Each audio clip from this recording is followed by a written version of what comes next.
On the edge of that plain lived a 13-year-old boy, accustomed from an early age to walking for miles in search of water and firewood. Life there was simple, hard, and shaped by nature. Wild animals were not legends. They were dangerous neighbors. That morning, while crossing a more remote stretch of the village, the boy heard something unusual. A faint sound, between a meow and a muffled cry. It wasn't wind. It wasn't bird. It was pain. He stopped. The sound came from behind a thorny bush. Breath caught in her throat. Getting closer meant danger.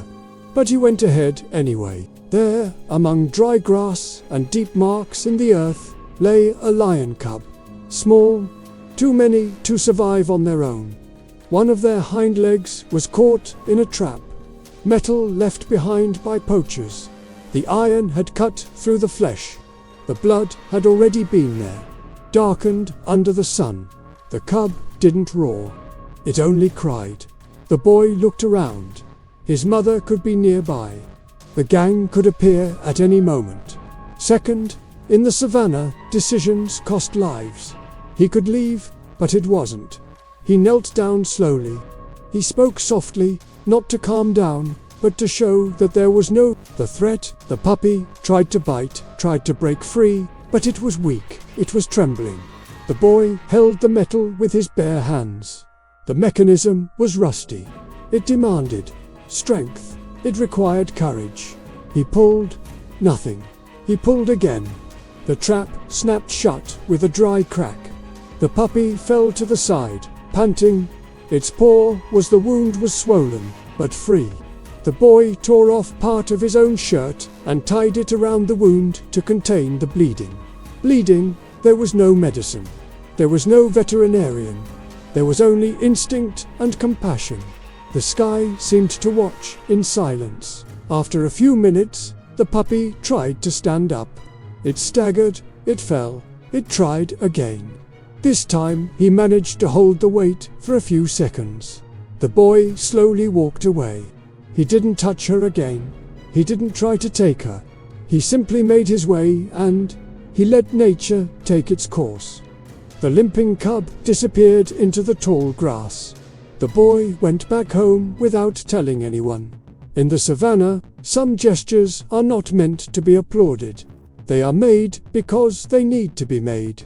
That night, the wind blew differently, stronger, denser, and in the distance, for the first time, a prolonged roar was heard echoing beneath the starry sky.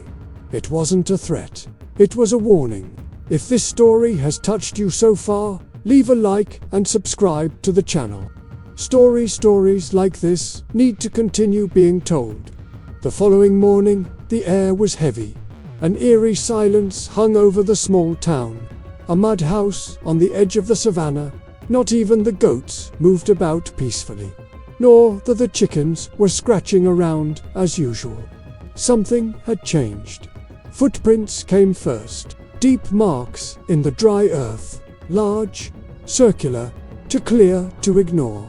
The boy's father noticed before anyone else. He stopped in the middle of the yard. His gaze was fixed on floor. Lions, not one. Several. The footprints led from the direction of the savannah and went straight to the front of the house. The boy's heart raced. The roar from the previous night came back to his memory. It wasn't coincidence. The mother pulled the younger siblings inside. The wooden door was closed. The wind was kicking up dust. The silence was now absolute.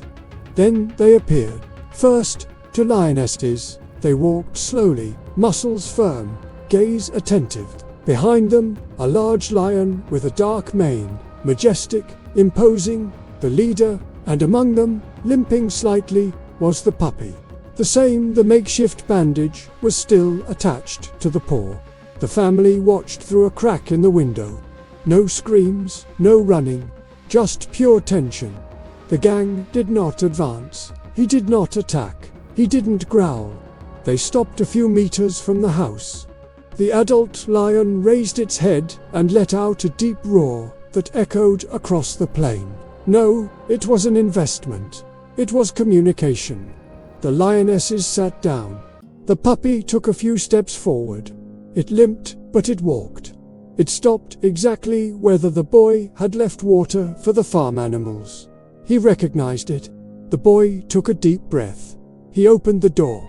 The family tried to stop him, but he left anyway, step by step, without running, without looking back. He stayed a few meters from the pride. The adult lion fixed its gaze on him, a look that carried strength, dominance, and something unexpected: recognition. The wind blew between them. The puppy moved a little closer. It approached the boy. It didn't growl, it didn't attack. He simply touched his leg with his snout and made a low sound, almost like a meow. Prolonged, it was gratitude. The lionesses remained motionless. The adult lion stepped forward, enough to show power, enough to make it clear who was in charge. Then he did something that no one there would ever forget. He lowered his head, not in submission, but out of respect. For a few seconds that seemed like an eternity, man and lion remained motionless, face to face.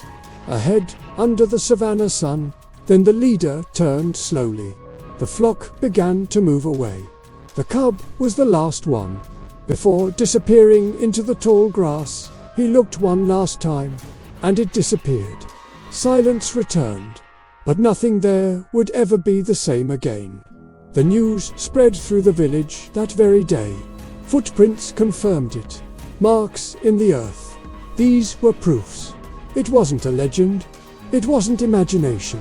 The gang had gone to the boy's house, and not to attack, but to recognize. In the days that followed, the Savanna seemed to observe the house with different eyes. There was no more irrational fear. There was respect. The boy returned to his routine. He walked to fetch water. He helped his father with the small farm. He took care of the animals. But something had changed inside him. He knew that, at some point, in the vast golden expanse of the plain, that cub was alive because someone decided to act. On the third night after the visit, hyenas approached the village. The smell of cattle always attracted opportunistic predators. The residents were they were used to losing chickens, sometimes goats. It was part of nature's cruel cycle. But that night was different. The hyenas surrounded the corral. Growls echoed in the darkness. The animals began stirring things up. The father grabbed a torch. Other neighbors lit makeshift bonfires. Before the hyenas advanced, a roar cut through the air. Profound, dominant, definitive. The hyenas froze.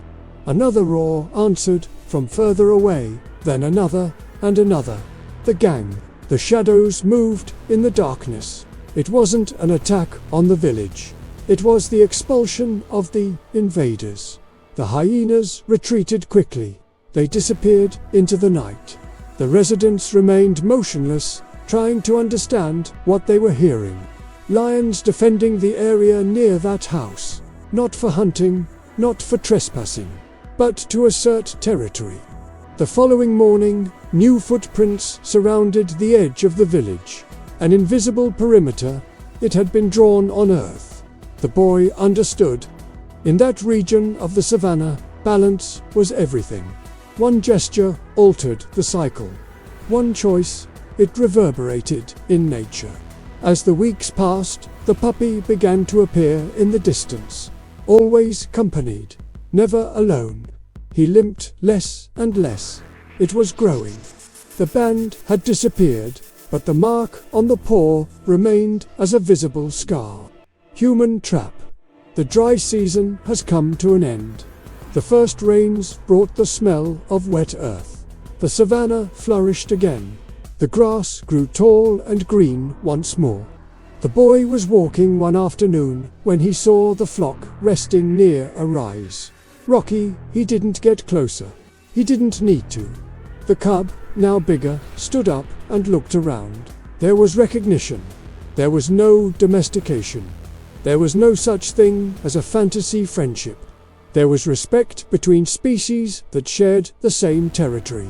Months later, the flock followed its natural path, migrating to another area in search of prey. The footprints gradually disappeared. The night roar became rare, but something remained. The story, not as a myth, but as a lived fact. The boy grew up with the certainty that courage is not the absence of fear, it is acting despite it. From him, and that nature responds in unexpected ways when someone chooses to protect him. Instead of hurting, the Savanna teaches us every day that strength isn't just in muscles or prey sharp. It's about the decision to break a cycle of violence. A simple, silent gesture saved a life, and it changed several others. Years later, that boy became a wildlife advocate. He worked for remove illegal traps, educate other residents about coexisting with predators. It showed that fear cannot justify cruelty. He never tried to turn lions into pets. He never romanticized the danger. He always made it clear, lions are wild. They should remain free. But it also taught that empathy is not a weakness. Empathy is a conscious choice. The day he freed that puppy wasn't about heroism, it was about humanity. And perhaps that is the real lesson. Animals don't ask for words, they ask for space. They ask for respect. They ask that we not be the cause of the suffering that we later pretend to fight. The Savanna continues. The cycle continues. Predators hunt. Prey flee.